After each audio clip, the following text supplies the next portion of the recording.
Olá meus amigos, sejam muito bem-vindos a mais um vídeo aqui no canal, Leandro Abreu por aqui. Hoje eu vou falar para vocês sobre os erros comuns que todo iniciante na aerografia comete. Erros que podem fazer você desistir de fazer aerografia ou até danificar o seu equipamento. Então se você está tendo dificuldade para fazer aerografia, esse vídeo é para você.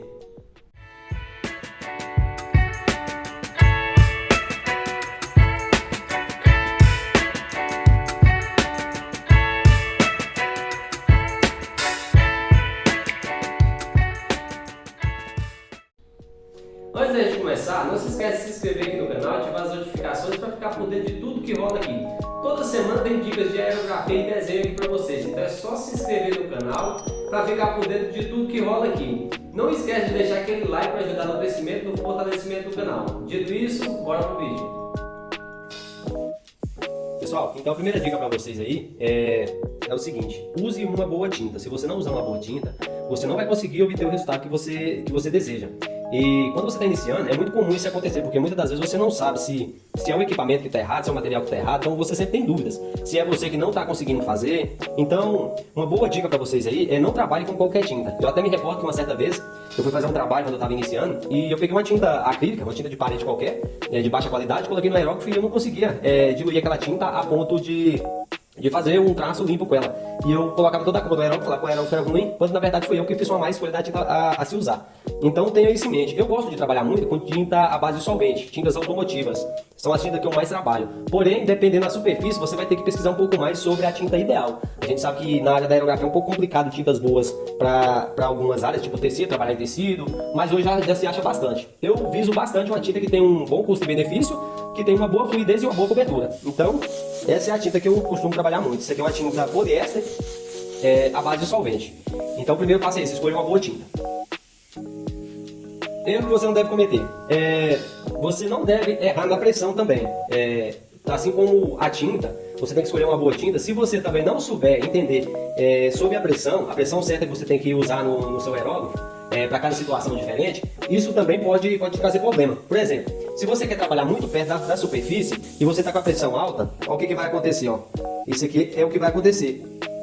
A pressão vai espalhar a tinta porque você está muito próximo aqui da superfície. Então, quando você vai trabalhar mais perto, com mais detalhe, você automaticamente tem que diluir um pouco mais a tinta e diminuir mais a pressão para você conseguir traço mais fino dessa forma. Se você deixar a pressão muito alta e soltar o gatilho sem dó, vai acontecer isso aí, ó. Então, a pressão também é algo muito importante. Eu tenho outros vídeos aqui falando sobre pressão certa, pressão ideal. Se vocês procurarem, vocês vão achar esses vídeos. Eu não vou aprofundar muito nesse tema, porque tem outros temas mais importantes que ainda não foi falado aqui no canal. Então, vamos para o próximo tema. Assim como a pressão, a diluição também é algo que é muito importante. E assim como eu falei que eu já tenho um vídeo aqui falando sobre pressão, eu também tenho sobre diluição. Então, eu não vou aprofundar muito, mas é essa mesma situação aqui, ó. Quando você aproxima demais, você tem que diluir um pouquinho mais a tinta para você trabalhar com ela melhor, entendeu? Então, você nunca vai ter uma pressão ideal e nem uma diluição ideal. Vai depender do que você quer fazer. Por exemplo, se eu reduzir muito a pressão ou a diluição, se eu engrossar muito essa tinta aqui, ó, o aerógrafo vai ter dificuldade para jogar essa tinta para fora, entendeu? Para ele conseguir jogar ela para fora, eu vou ter que colocar muita pressão. Só que quando eu coloco muita pressão, acontece isso, ó. Eu não consigo detalhes, porque espalha essa tinta. Então, é algo que você tem que notar também. Eu vou voltar também, que eu não vou aprofundar, porque já tem vídeo aqui falando sobre isso, ok? Outro detalhe interessante aqui, um erro que você não deve cometer: trabalhar só com uma mão para fazer detalhes, só dessa forma aqui, ó. Normalmente todo iniciante, ele quer pegar aqui o aerógrafo e sair fazendo esse movimento de qualquer forma aqui, ó. Uma dica muito interessante para vocês aqui, que vai te ajudar bastante: quando você for trabalhar detalhe, usa essa mão aqui, ó, a sua outra mão, para apoiar essa mão e guiar ela, para você trabalhar dessa forma, para você ter mais controle. Ela vai ser um apoio aqui para essa outra mão aqui, ó. Então isso aqui vai te ajudar bastante no controle, quando você tiver de fazer detalhes um pouco mais minuciosos, tá legal? Usar o aerógrafo errado para cada função. Isso aqui também é algo que eu já falei aqui no canal. Se vocês olharem alguns vídeos aí, vocês vão achar aí a escolha certa do aerógrafo. Então o que acontece? Esse aerógrafo aqui, ó, ele é um aerógrafo indicado para mim trabalhar em traços médios e até um pouco finos. Porém, quando eu quero mais cobertura, eu tenho que escolher um aerógrafo ideal para cobertura. Um aerógrafo que tem um bico mais grosso, uma agulha mais grossa. Então isso também é algo que é muito interessante vocês prestarem atenção. Dependendo do tipo de trabalho que você for fazer, se você for trabalhar com detalhes muito pequenos e você for usar um aerógrafo que é indicado para maior fluxo de pulverização, você vai encontrar dificuldade para fazer o trabalho e vai achar que a culpa é do aerógrafo. Porém, a culpa é da escolha. Então, entenda bem a diferença de um aerógrafo para cobertura, um aerógrafo médio, um aerógrafo para detalhe, para micros detalhes, detalhes muito finos, porque isso também faz toda a diferença, tá beleza? Outro erro aí que pode até danificar o seu equipamento é soltar o gatilho do aerógrafo brutalmente. Vou dar um exemplo para vocês aqui, ó. Você está trabalhando aqui, ó, dessa forma, aí você recua o gatilho dessa forma, você vai e solta ele aqui, ó. Isso aqui é algo que você não deve fazer por dois motivos. Um dos motivos é que acumula tinta aqui na agulha, aí daí quando você for trabalhar novamente, ela pode cuspir a tinta, porque ela ficou aqui, ó, na agulha. E outro detalhe é que quando você faz isso aqui e solta de uma vez, a agulha, ela bate de uma vez aqui no bico. Entendeu? Então ela vai causando danos por causa do impacto. Então a maneira correta é você pressionou para baixo, você voltou e voltou suavemente. Então você tem que recuar ele, voltar ele suavemente. Dessa forma, você está trabalhando certo com o aerógrafo. Quanto mais você faz isso aqui, ó, você libera o gatilho, cai dessa parte aqui de trás, mais atrito vai ter da agulha com o bico. E isso causa danos no seu bico. E com o passar do tempo, esses danos podem resultar em traços indesejáveis.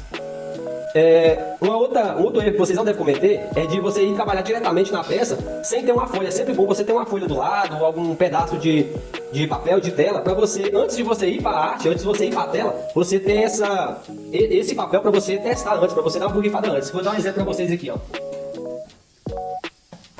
Supondo que eu estou pintando essa tela aqui, ó. Então eu tenho que ter do lado aqui um pedaço de papel para antes de eu ir para a tela, e eu vim cá e fazer um teste aqui do traço para mim ver se o aerógrafo está jogando corretamente. Ok? Então eu venho cá, faço um traço para depois eu ir lá trabalhar na tela. Então tenha sempre um pedaço de papel, algo. Você pode colar um papel também até na própria tela aqui, ó. Você prega ele com fita para você poder fazer esses testes de traço, de pulverizado, antes de você ir para a tela. Porque se você tiver um acúmulo igual aquele de tinta que eu mencionei aqui, ó, na agulha aqui, nessa parte da agulha aqui do aerógrafo, quando você borrifar, ele vai estragar sua tela, ele vai criar respingos indesejáveis. E aí depois pode te dar um trabalho grande aí para você conseguir reverter essa situação, tá ok? Esse aerógrafo é um aerógrafo de duplação. Então o que significa isso? Eu aperto para baixo, sai o ar, eu recuo, sai a tinta. Então é assim que funciona. E essa duplação é uma vantagem muito grande que a gente tem por domínio da ferramenta. Porém, quando você está trabalhando, a maioria faz isso aqui, ó, aperta para baixo, volta a tinta e fica movimentando o tempo todo com a tinta saindo e sem oscilar. Então qual que é a maneira certa? A maneira certa é conforme você faz um traço, você volta o gatilho, você recua o gatilho, mas você mantém pressionado. Quando você quer fazer outro traço, você vai passar de novo, você só libera o gatilho, recua o gatilho para trás, faz o traço e volta de novo. Então você está sempre com o dedo pressionado para baixo e você só oscila esse gatilho aqui, ó. Você deu uma passada aqui de mão aqui, ó. Você recua o gatilho, mas mantém ele para baixo, entendeu? Então esse controle aqui é o que realmente vai te trazer domínio da ferramenta, te possibilitando fazer trabalhos mais complexos, tá ok? Um outro erro muito comum, pessoal, é não usar o distanciamento certo na hora de fazer detalhes. E aqui eu vou passar uma dica bem valiosa aqui para vocês também. Sempre que eu vou trabalhar detalhes, eu nunca trabalho com essa capa do bico aqui, ó. Eu sempre deixo o meu bico aqui, ó, destampado, sem essa capa. Porém, há um risco muito grande que quando você vai trabalhar em superfície rígida, como MDF, capacete, uma peça automotiva, uma parede, você tem que tomar bastante cuidado para a agulha não encostar na superfície e danificar a sua agulha. Então tem uma dica aqui que é muito valiosa, que te ajuda bastante quando você for trabalhar. Como eu disse anteriormente, você usar o auxílio dessa mão aqui, ó, para você trabalhar, e você encostar esse dedo aqui na superfície, para você colocar um limite no seu distanciamento. E aqui você vai passar, ó, você vai passar dessa forma, você vai correr essa mão aqui, ó, com esse dedo dessa forma, para você limitar o distanciamento do seu aerógrafo com a superfície. Então isso aí não vai deixar você encostar sua agulha na superfície, que é algo muito útil e muito utilizado, e vai te trazer também mais domínio. Quando você for trabalhar com detalhes muito minuciosos, essa mão aqui, ó, dessa forma, ela vai te ajudar bastante na hora de fazer traços mais finos, igual esse aqui, ó. Porque você apoia aqui, você acaba tendo uma mobilidade mais precisa. E a última dica que eu quero deixar aqui para vocês, pessoal, é não deixar solvente dentro do seu equipamento. Tem muitas pessoas que ainda tem essa mania de, eu acabei de trabalhar aqui, vou fazer a limpeza do meu aerógrafo aqui e vou deixar ele dormir aqui com um solvente aqui, um thinner, alguma coisa aqui para mim, para amanhã, na hora que eu for trabalhar, ele tá limpinho e tá funcionando corretamente. Não faça isso, viu? Não faça isso. Por quê? Porque dentro desse equipamento tem algumas válvulas de vedação. Então se você deixar dormir solvente dentro do seu equipamento, ele vai corroer, ele vai danificar esses anéis de vedação, que vai causar vazamento no seu equipamento. Muitos equipamentos começam a vazar por aqui, ó, começa a recuar a tinta, porque aqui dentro tem esses anéis de vedação. Então se você danificar eles não vão impedir que a tinta volte para cá. Então na hora que você for estar trabalhando aí, ó, o seu equipamento vai estar pingando tinta por esses outros lugares aqui, ó, por causa que vai danificar os o-ring aí, os anéis de vedação, tá ok? Então não faça isso. Bem, turma, por hoje é isso. E agora eu quero saber, você já se deparou com algum desses problemas que eu mencionei aqui? Me conta aqui nos comentários. E se ficar dúvida, pessoal, é só deixar aqui no comentário que eu vou estar lendo e respondendo as dúvidas de vocês, tá ok? Um forte abraço e até a próxima.